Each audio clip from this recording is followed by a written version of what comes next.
તમારો જૂનો ફોન બંધ હોય, તૂટેલો હોય, ચાલુ હોય કે કીપેડ હોય, કોઈ 4000 રૂપિયા કાપી આપે તો ટેકનો એવી ધમાકેદાર ઓફર લઈને આવી છે. ટેકનોના એક મોડલની કિંમત 15,999 છે. અમે પ્રૂફ તરીકે એમેઝોનની કિંમત બતાવી દીધી અને જો ફ્લિપકાર્ટની કિંમત પણ તમને બતાવી દઈએ છીએ, જેની કિંમત 15,999 છે.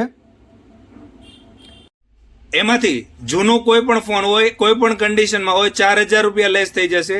એટલે તમને ફોન મળી જશે ફક્ત 11,999 16 GB રેમ, 128 GB ફોન મેમરી, 108 મેગાપિક્સલ કેમેરો, 33 વોટનું superfast charger, Dolby digital speaker, double speaker, શાનદાર લુક, 2 અલગ અલગ કલરમાં, 1 વર્ષ કંપનીની વોરંટી આવશે. આ ઓફર ટૂંક સમય માટે છે, તો જલ્દીથી જલ્દી લક્ષ્મીનારાયણ મોબાઈલમાં પધારો અને આ ઓફરનો લાભ લ્યો.